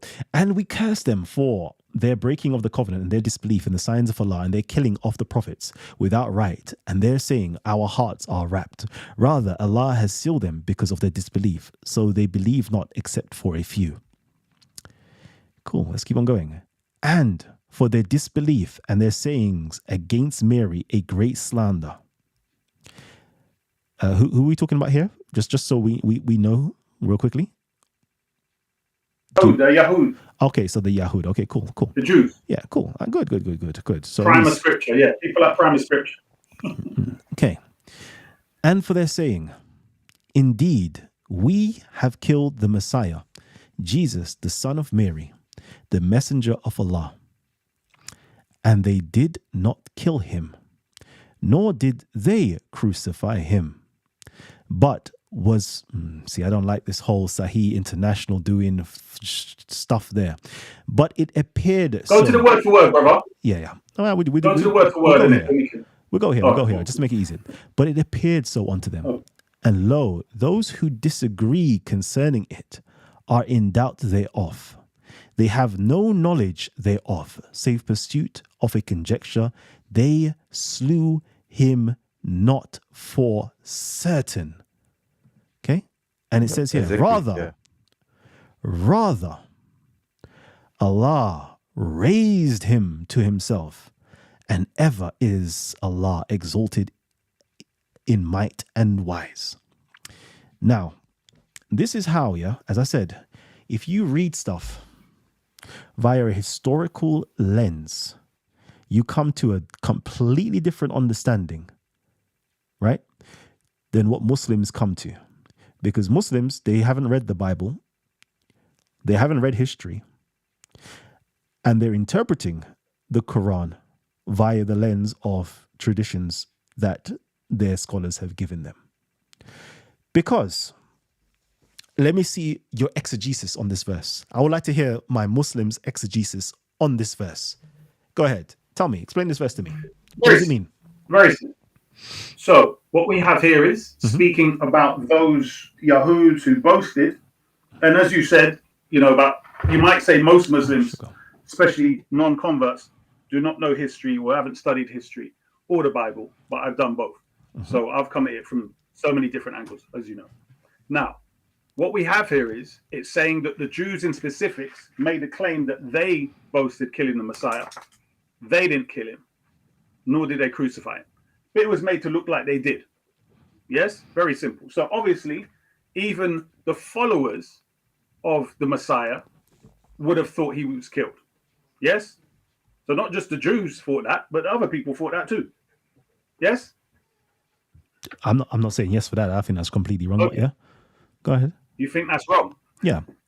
So let's go back into what you're saying. Let's go back into it. So you're saying that the Christians, the Jews believed they killed him, yeah, and the Christians. Go on, say that again. Let me listen because I was doing something else. Go ahead. I'm saying that the Jews getting the Romans to actually kill him, right? Obviously, by their means. I'm saying whoever's looking on, whether they were followers or enemies, they all thought he was dead. So the Romans thought he was dead, the Jews thought he was dead, and those people that we might call Christians or followers of Isa thought he was dead. Okay. Yes? Okay, so let's I like what you're saying. So let's stop. Let's slow it down. Bring it back. So you're telling me that Jesus was there, was crucified, wasn't the Jews, it was the Romans that crucified him. But he was crucified. Are you saying that to me? Yes. No. I'm saying... Okay. Let me understand what you're saying. I'm saying that whatever happened, whether the Messiah was on the cross and he didn't die, whether it was someone in his place, whether they didn't actually know what he looked like or someone resembled him, whatever happened, it was made that he was the one that was crucified. That's what it's saying. I'm just reading the verse. I don't care about tafsir, hadith. I'm saying what that says. It was made. Yes. I don't understand that. Explain that again, because it appeared to them. So look. Okay, cool. It appeared to them. It appeared to them. Right. It appeared to them. Yep. That he was crucified. What appeared to them? That they slew him, crucified. But it appeared that he was dead. Yes. Right. So I'm saying, no matter what, this is what they thought, right? And it says they slew him not for certain, right? So it was appearing that way. So in all purpose and intent, yeah? Yeah. Jesus was led up, beaten, the whole passion of the Christ was going on. No, that's the Son of God. I don't know, whatever's going on, all right? Cool. We're all doing the wailing, he's getting battered, he's getting punched in his head, they're putting on crown on his head and mocking him to say this is, Jesus, the King of the Jews, etc., right? Right. So everybody is seeing this. Okay, everybody's seeing this. Everybody is seeing him crucified. Everybody's seen him get killed, but it only appeared. Seeing someone. So it's no, because you don't. No. Someone is not here. Someone is not here. It just said it says it appeared so unto them. So you're just saying that, Allah therefore tricked the Jews. Allah tricked the Christians. Allah tricked the Romans for 600 years in believing that Jesus was killed and crucified. And, Christians have been believing this all these years. And it took God 600 years to come back to tell us, nah, you know what? That little deception that I did, to make it look like Jesus got crucified, that didn't really happen. Is that what you're telling me? Where does it say? No, it's not. And this is where, again, the argument you're presenting from the Christian perspective has to be slammed down and sit down forever. Go on, let me hear it. It doesn't say that Allah made it appear to them so. This is the problem. Okay. So if Isa bin Maryam, if he's doing his teaching, the people trying to kill him, it's common sense. He's going to try and make an escape. So it's his thing, like to say, well, if they, and even the people around it, right? Okay. The Gospel of Barnabas is saying. So you're saying Gospel of Barnabas is saying that someone else is substituted. Okay, so that the Messiah, but you see, why have you gone to the Gospel of Barnabas? 1500 years. AD. I got a question for him. No. The Gospel of Barnabas is mentioned in the 6th century, bro. You can't do that. The Gospel of Barnabas was written in 1500 ADs, right? So now, no, it was mentioned in the 6th century in a list, so therefore it existed before the 6th century. All right, it existed before the 6th century, right? Let's say it existed before the 6th century. That Gospel of Barnabas that you're reading, when was it produced? That one was about, I think, the 14th century. Okay, the earliest we know about it. Okay, yeah, but that's not the point. What I'm saying, I'm not quite. Listen to what I said. I'm saying that there is one. I'm not saying that's what happened. I'm saying that's another story. Okay. It is not clear from this whether there was a substitute. Okay. Whether someone else was taken and they said that was Jesus. Do you see your exegesis yet? So is it conjecture that you're trying to create? No. No. I'm saying based upon the verse. Let me show you something here. Your exegesis is that you're going to other places, right? That is written by Muslims or Muslim scholars or elsewhere, right? Rather than actually reading what the verse says. And then let's just say that's one level. Let's just say that's one level of just reading. What do I do first? Hold on. But that's what I did first. Wait. There's one level of reading the verse plain and clear. We're going to do that all together, right? Reading it plain and clear. Then there is another way of reading, which is having historical context. Okay? And then also another set of way of understanding is understanding the audience that this book was communicated to and what they understood. Okay? So now let's just read it as plainly as possible. We already know that we're talking about, we already know that we're talking about Jews and them, and they're boasting, and they're saying, we slew the Messiah, Jesus, son of Mary, Allah's messenger, even though we all know that Jews ain't going to say we slew the Messiah, because that doesn't make no sense. And we also know that they're going to say it's Allah's messenger, because obviously they don't believe that. But anyways, apart from all of that, let's keep on going. Yeah, they said it mockingly, didn't they? They were saying it mockingly. Yeah. So, let's continue. They slew him not. Yeah. So again, they slew him not nor crucified him, but it appeared so unto them. And lo, those who disagree concerning it are in doubt thereof. They have no knowledge thereof, save pursuit of a conjecture. They slew him not for certain. So, in reading that in the plainest language as possible, it's not saying that how most Muslims interpret it. Allah, he wasn't, Allah, didn't kill him. That's how most people, Muslims read it. Allah didn't kill him, or he wasn't killed. No, that was it. Not that Allah. He was not killed. He was not crucified. It's not saying that. It's saying they didn't kill him, nor did they crucify him. But it appeared so unto them. Now the question is, where Muslims had a lot of problems, i.e., the tafsir writers and exegesis people, they didn't understand, what is this? What do you mean? But it appeared so unto them. What does it mean? What do you mean it appeared so unto them? That's the problem that people are having problems with.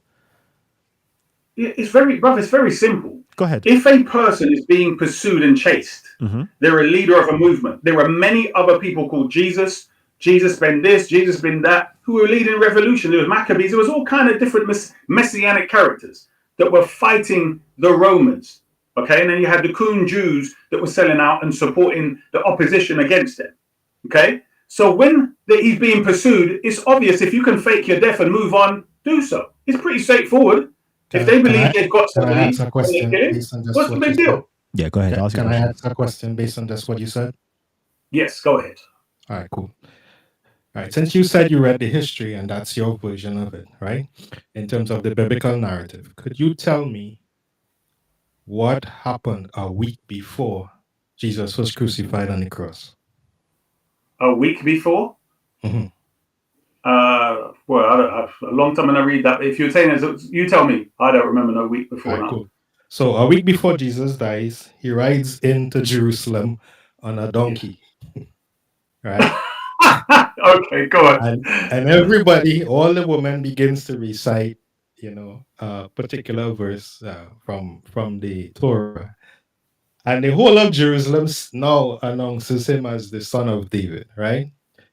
So you're trying to tell me that a week later, that the same residents of Jerusalem does not recognize who Jesus is, right?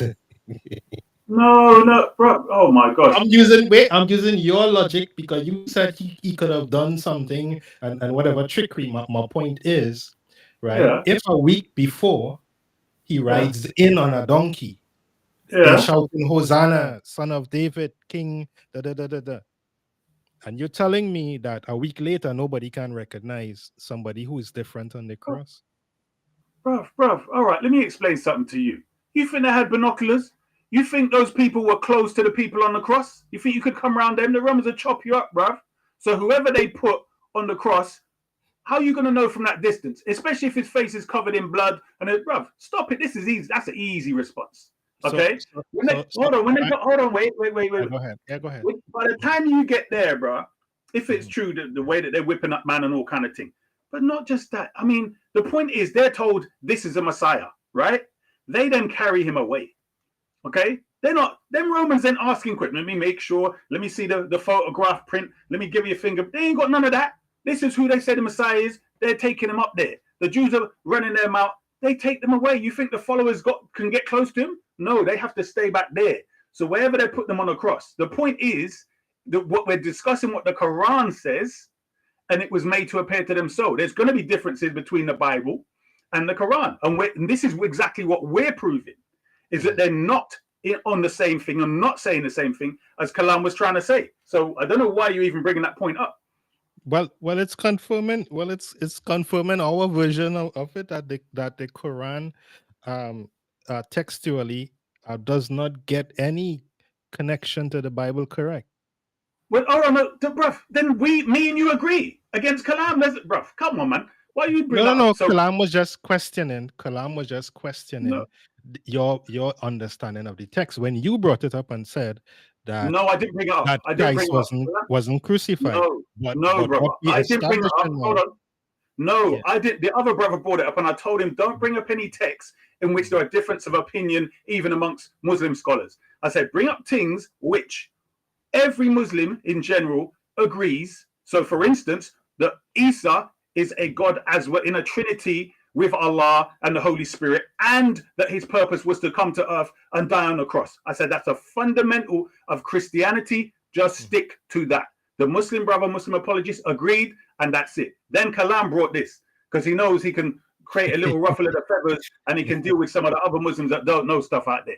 But I'm saying I put on the table with that. But and does the Kalam text, but here's the question: does the text agree with what Kalam is saying? What is Kalam saying? He's asking questions. No, he made a statement. What was his statement? He said, "Well, we confirmed it. Are you actually confirmed? And just reconfirm it.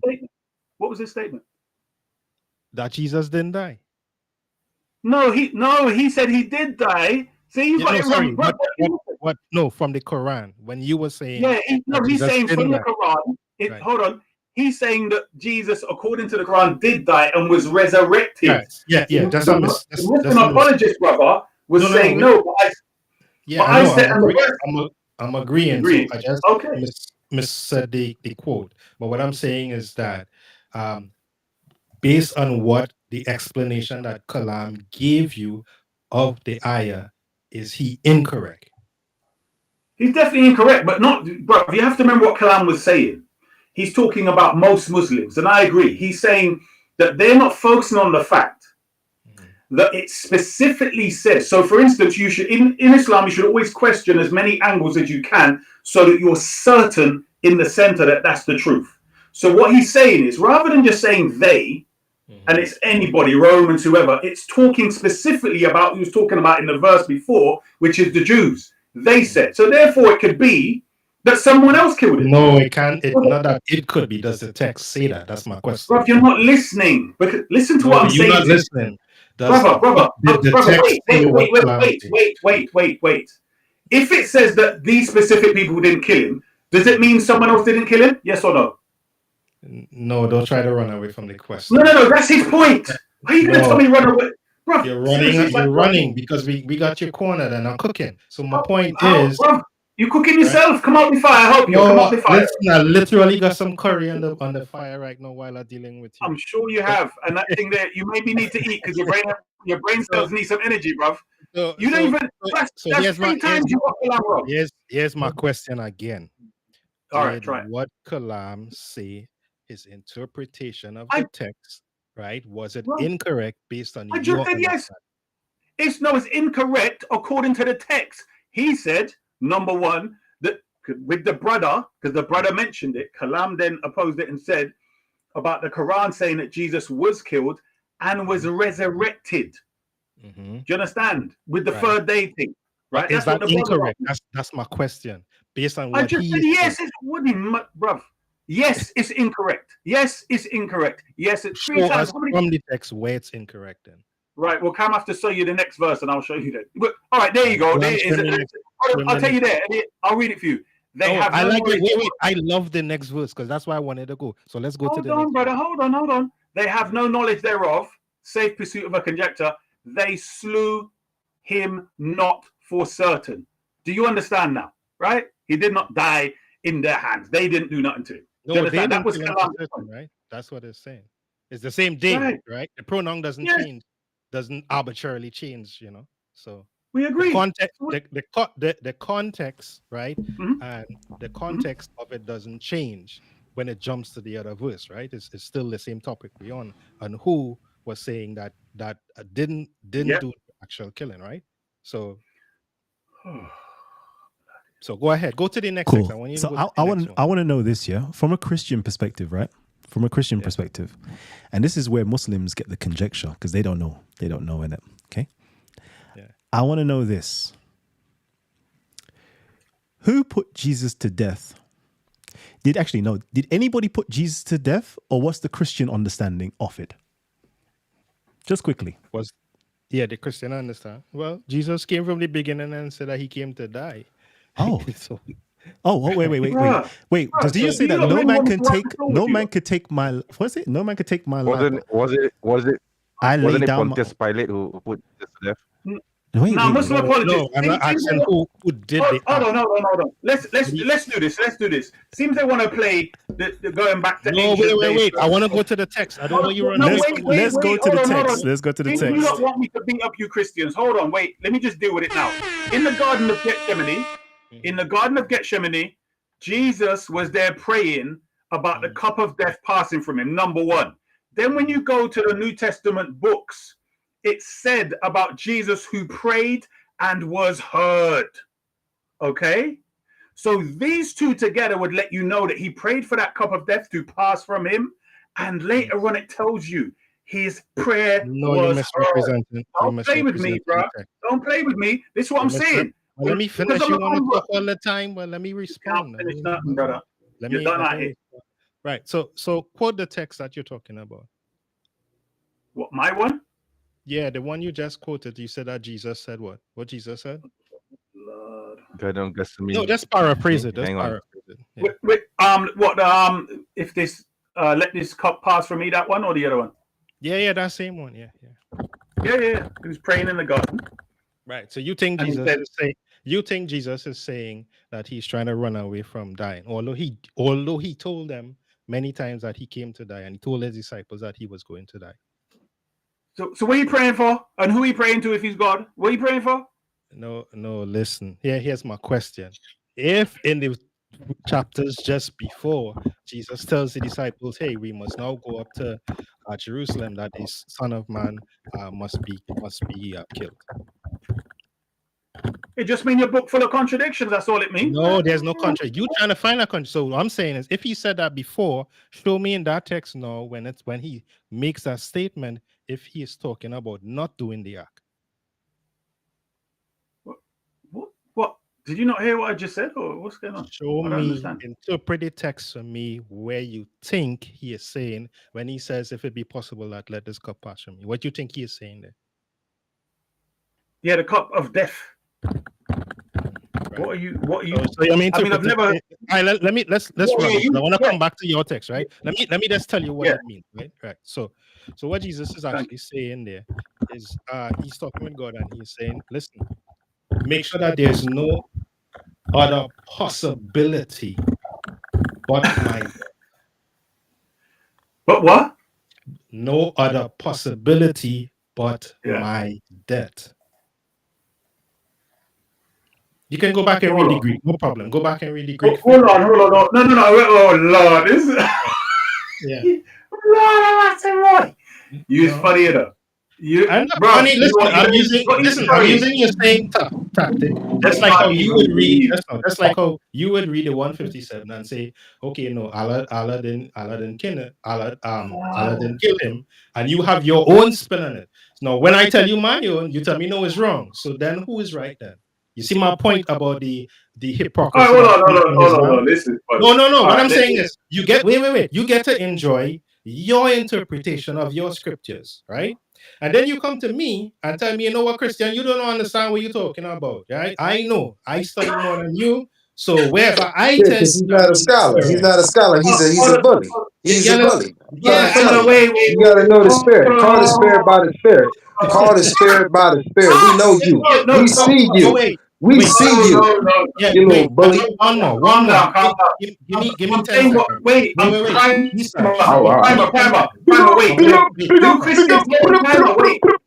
Ishaq, give me 10 seconds. 10 seconds. You get the floor. Give me 10 seconds, right? I want to go to the text, right? Go to the next text after what you just read. And what does that text say? That I was about to. You ready? Where? That Isa is where? That Allah, what did Allah do? What did Allah do to Isa? I was going to read. Yeah, let's read. I'll read you. Yeah, what did Allah do? It says, then Jesus returned to his disciples and found them sleeping, saying, were you not able to keep watch? Your Quranic text. No, your Quranic text. Gotta be getting the ropes. Yeah. After one, go to that's gone. That's after gone. 157, 158, 159. I want you to go to he took off the screen now. He took off the screen. No. You can read it. Just tell me what it says. And Allah did what? No, it's not on the screen. It's not on the screen. Doesn't matter. You know the text. Come on. Oh, you mean the raising up, the last sentence raised up to him, yeah? Right. Took him up So to himself. Allah raised Okay. him up to where? To himself, yeah. Right. Can any creation reside within Allah's sphere? Within Right. Allah's what? Can any creation come into Allah's existence? I don't know If exactly Allah what you raised mean, but Isa up to himself, how does yeah. Allah's creation enter into his existence? Cook with that now. Let me just go to my pot. I'm coming back. Damn, Yeah, that was yeah, deep. like, Answer I it. don't think he ready for that. yes, Right. yes, I don't think he ready How for that does one. yeah. Enoch. Very simple. So Enoch walked with God. Enoch also was taken up by God. Elijah, which I think Kalam is putting up here. So this is very simple stuff, bro. And again, you love taking things away from the main point and bringing your own. I noticed with you, you come with an argument that you want to make, and you gradually leave us away from our argument to make a next point. Stop that foolishness. Let's get down to where Enoch walked with God. Enoch was taken up by God and stuff like that, bro. Let's just stick to what we were talking about rather than you diverting left, right, and center. Elijah went up in a whirlwind to heaven. There you go. So Elijah was dealing with UFOs, right? Or ships, battleships or something, right? According to your Bible. So yeah, but anyway, back to what I was reading, people. So just in case people don't know, don't run. right? I give you time to talk. Don't run. Hold on. Wait. I'm still How does Isa don't talk all your foolishness. Bro, it's my turn to talk, man. You just said give me 10 seconds. I gave you them. He just kicking rocks. He ain't throwing sand. He just kicking rocks. He ain't throwing no sand. How does Isa? You ain't throwing no sand. Hold on. You asked for the 10 seconds. I'll give you it. What's going on here? Bro, let me read the thing. I'm reading the same thing I quoted. Let me read it. So go ahead. Yeah. It says here, right? And so it says that this thing which I quoted. Oh, my computer freezing now, man. When you go back to the ayah, not right. Hold on. Wait, man. What's wrong with you, man? I just said that. Look, stop asking me to repeat myself. Right. So I was saying, and it's found in Hebrews 5:7, right? Where it says, and in other passage, God says, "You are a priest forever in the order of Melchizedek." Go to the Quran. Go to the Quran. Explain to me. Wait. Brother, I just told you, and stop asking me, repeating the question. Let me finish what I'm reading, and then come back to me, right? So as I said, Hebrews 5:7. During the days, so it's a Christian Bible book, New Testament book. During the days of Jesus, earthly life, he offered up prayer. Text? Brother, I'm telling you, stop interrupting me, bro. This have nothing to do with the text. That's my point. You're running. Bro, it is. Brother, listen, stop interrupting me. I heard what you said. I'm going to refute you. Stop interrupting me. You don't take 60 seconds. Brother, I'm not. Stop just shut that. Bro, stop it, yeah? I let you talk. Let me talk. Right, so Hebrews 5:7, it says, during the days of Jesus' earthly life, he offered up prayers and petitions with loud cries and tears to the one who could save him from death. Don't play with me, bro. I warned you, you know. Easter the Great, the Black Delic is here. Don't play with me. Who could save him from death? So your rubbish that you just spilled, Hebrews 5:7, bust you to pieces. Go eat your curry, chicken, whatever it is, and go bed. Play with Easter the Great, bro. You're crazy. Hey, look, you the one who are you a Muslim? Are you even a Muslim? Are you Muslim? Answer me, how is Isa in the existence of Allah if Allah took him up? So I'm agreeing with your Quran. Jesus, as your interpretation, they didn't kill him. Allah took him up. Allah took him up to himself. So tell me, how does Allah's creation enter into his existence? Deal with the question. Stop running. He ain't got the third eye, brother. He's not built like that. He ain't got it. Bro, he's not spiritual. Yeah, he's not spiritual. You're like you know what you sound like to me? You like Eminem. You like Eminem. You like Eminem. You like Eminem. You don't have no swag. You don't have no spirituality. That's why you couldn't answer that question. That's too deep for you. You too remedial to answer that question. Good job, bro. You smashed him. It's over your head. It's over your head. All right. Time out. Yeah, time out. So Right. let's just So, record. as I was saying, primer. Go ahead. Bring it down. You ain't gotta go there. The point that Kalam made was something that we can read into. We were still waiting for you to answer. No, I know you had a question for me. Exactly. Oh, Kalam, you know what? If this monkey's going to keep interrupting, bro. Hey, bring out the racism. Bring out the racism. Bring it out. That's the truth. Just answer Bring it out. Bring it out. Bring it out. That's the nature. No, that's the nature. Elijah taught us about that. Elijah taught us about that. Elijah taught us about you, boy. Elijah taught us. Let Issa talk. Let Issa talk. Go ahead. Yeah, I'm back, baby. We live, baby. We live. We lit, baby. We lit. I love this, you know. Family Tree, if you are enjoying the show so far, right? You know what I want you guys to do? Good time eating my dinner. I want you guys to hit the like button. Yeah, and let us know that you're actually enjoying the show thus far. We're going to get it cracking and popping. Let me see. What's the time right now? Let's see. What's the time? Because we've jumped in away from the Christian Muhammad. We've jumped away from the Christian Muhammad and we've gone into, what's this called now? Debating. I think we should continue it, right? I guess you could say disputes. It's about Jesus dying on the cross now. Somehow. Jesus died on the cross. So this is what I'm going to do. This is what I'm going to do. I'm going to... It's a picture of Jesus, I would say. I'm going to do this, right? I'm going to ask everybody, do they believe that Jesus died on the cross, yes or no? Do they believe that the Quran is teaching that Jesus didn't die on the cross, yes or no? And then afterwards, we're going to create a StreamYard show with that title, and then you guys could debate it out, okay? Because when I come, I done the dance, innit? Because, you know, that's what I do. So, first and foremost... Late, I didn't see what you was by the way, Kalam, I think... Yeah. By the way, Kalam, I think I need to apologize to you because I think I was responsible for that because I cited Romans 10:9. 10:9. Yeah, that's fine. That's fine. We like it. We like it. We like it. So your position is that. But the reason why you say, just to clarify, the reason why I pointed out Romans 10:9 is to actually refute to address your earlier point about the Christian Muhammad, which. Yep, that's fine. That's fine. That's fine. That's fine. Yeah. So you can still carry on the Christian Muhammad, you know. Oh no. Christian Muhammad. I don't know. You finished it. You KO'd it. Yeah, man. I don't know. Unless there's something like important that I've missed, I'm gonna make like possibly like shorter videos to like really just drill home the Christian Muhammad. So to round it up, prior to there being anything to do with a Muslim Muhammad, there was the original Muhammad. The original Muhammad was a Christian. This original Christian Muhammad was said to be a prophet. This original Christian prophet Muhammad was said to be under the Ethiopian king, Abraha.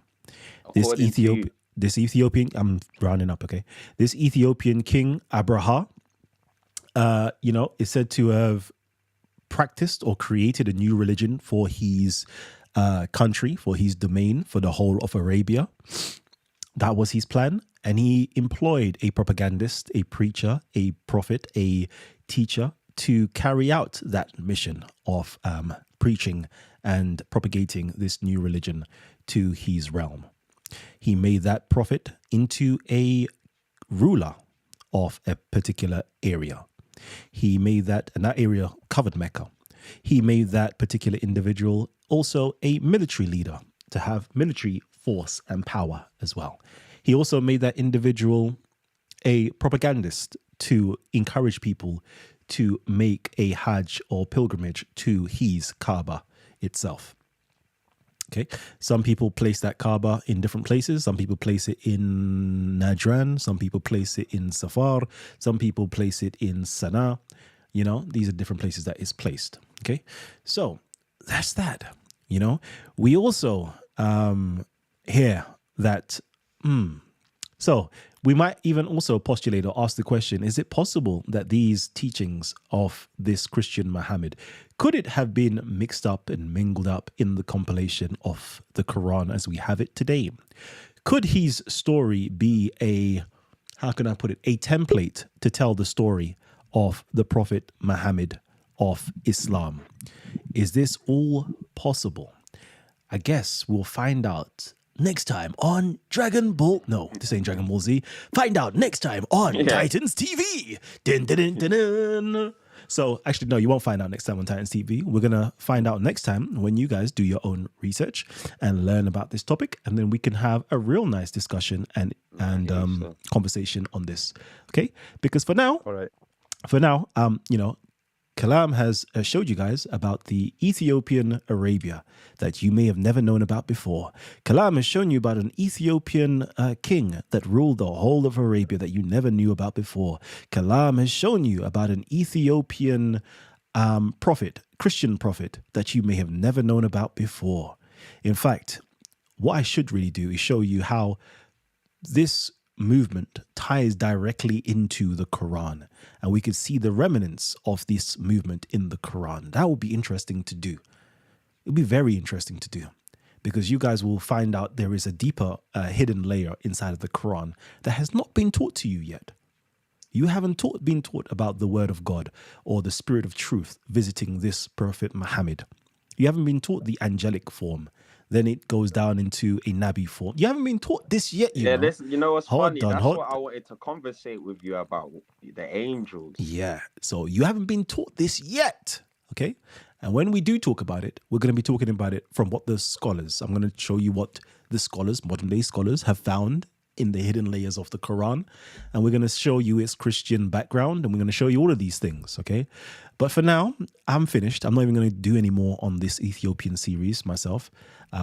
You know, these type of live streams on that, because I think I can't be bothered, man. What's the point?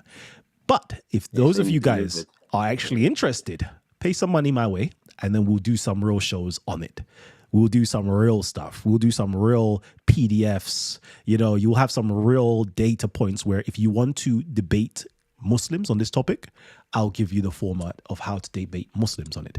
If you are a Muslim and you want to show the validity of your religion to Christians and others, I can give you the format on how to do that. Okay?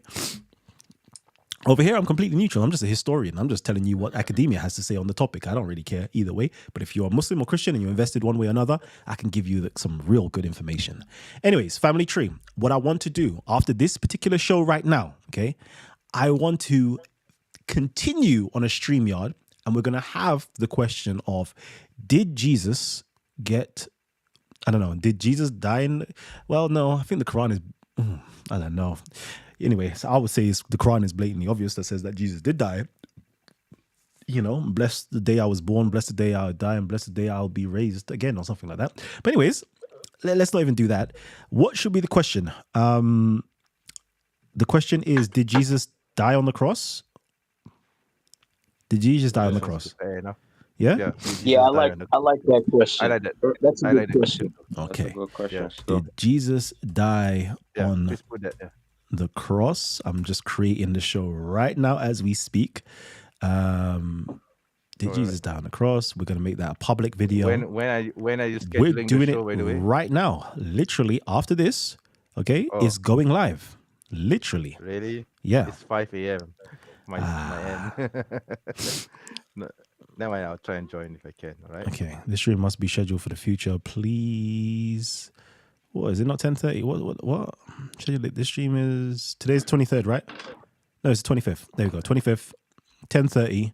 We're going live on this channel on this topic. Okay. But for now, we're going to close off. Everybody who's in this StreamYard link right now, stay in the StreamYard link because we're going live on this particular StreamYard link itself. Okay. So if you want to debate this topic, we're going to debate it. What we're going to do is this.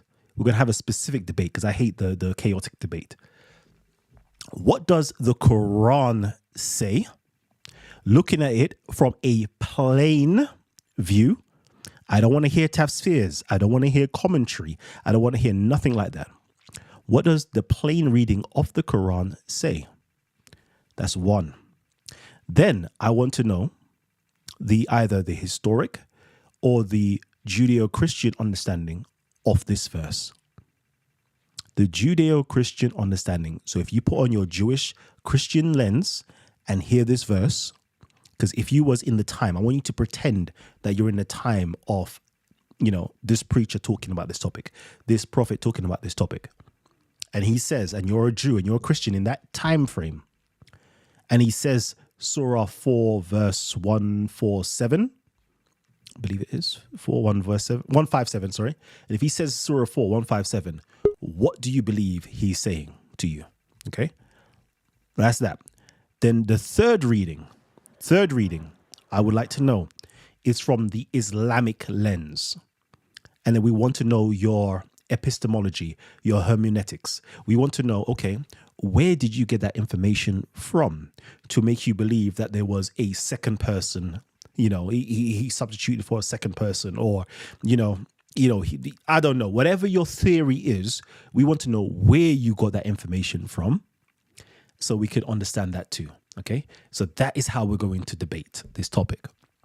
So family tree, I'm going to say peace and love to you guys.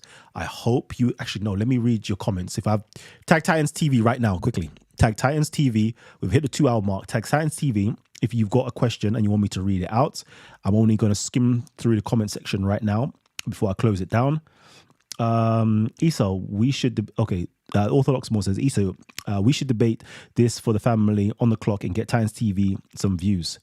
Does the Quran teach Jesus died on the cross? Hey. It's like I read your comment. I apologize. I will drop you half of the money for that one, okay? I apologize. I just bit you. Yeah, my bad. Sorry. Titans TV is Christian despite him always saying I'm neutral. Jeez. I don't know. Maybe I'm Christian. I'm a cultural Christian anyway. I don't ever deny that. I'm a cultural Christian, but I am not Christian. One could even say I'm even Muslim as well, Let me say I'm Muslimun. Okay. Anyways, family tree. I'm going to close down the show and then we're going to open it up again for you guys. Peace and love, and I will catch you guys on another one.